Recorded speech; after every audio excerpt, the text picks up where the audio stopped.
said it was a plane that struck the World Trade Center. This was a moment where the TW really rose to the occasion and demonstrated the essential nature of the work we do. I still remember crossing the Verrazano Bridge, seeing the smoke come out of the Trade Center and making a U-turn on the bridge and going back to Kennedy Airport to be with our members, because we had members in the World Trade Center. Everybody realized something was really wrong. So they all just got out of the building. Both towers of the World Trade Center have been hit by aircraft. Both are in flames.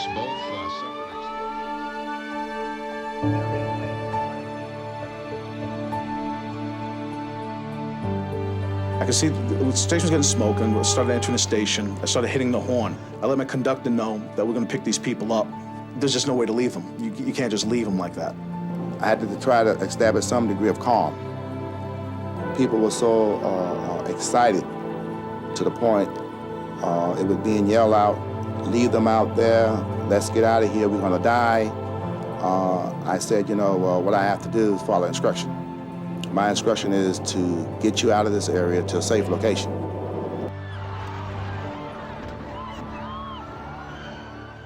I was working at Bedford Avenue on the L train, and then some passengers was saying that the building just collapsed.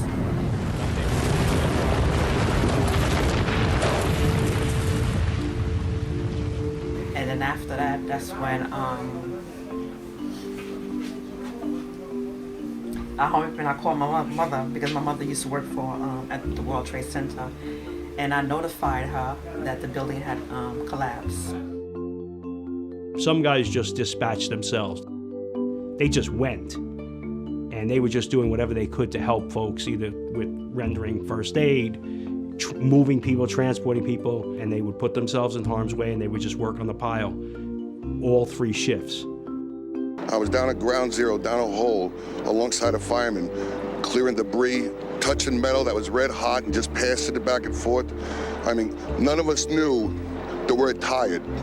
A lot of guys were beat, but we kept going because we're all Americans, we're TA workers, and we're working side by side with every agency, every other city agency that's our brother and sister in this land.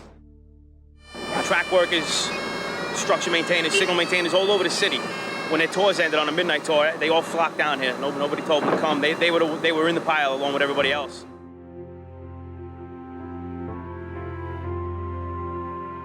The most lasting memory in my mind of just being down there is the smell, the acrid smell in the air, the smell of death, the smell of just flames engulfing Lower Manhattan, and that's imprinted on me. And the scariest thing of all, they would call for a dog, and everything would get silent, and you would just start to pray that, you know, maybe they found somebody. You know asbestos was in there, is in those buildings, lead is in those buildings.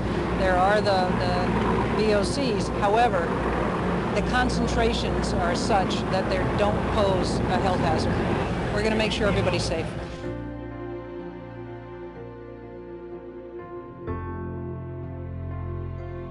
We had to sweep all the steps and then walk around and then pick up the garbage, trying to get all the debris and everything all around.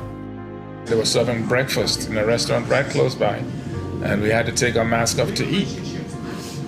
And you know, as you eat, you know, the dust, of course, you're ingesting that, so we knew it was dangerous, but we were hungry. I was down there, I got there early, you know, the first day, and I was there up to the second day when they finally got to my relief.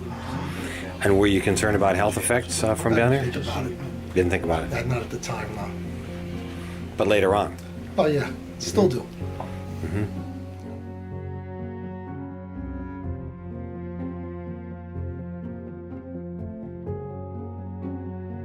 TW put their personal safety aside, didn't think about the risks to themselves or what it do their, you know, the families if they got sick. They basically just wanted to go there to help other folks. And to me, that's what TW has always been about. There was no such thing in that pile as an ethnicity or a religion. Everybody was on that pile, working together as Americans, and that's truly a blessing. And I look around the country today, and there's such division in the country, and I harken back to that pile about 20 years later, and no such division existed on that pile. If I'm going down with the bus, I see all kind of signs, all people saying, we love you, New York City Transit, we thank you and we love you, and that's a good feeling because they appreciate what we're doing.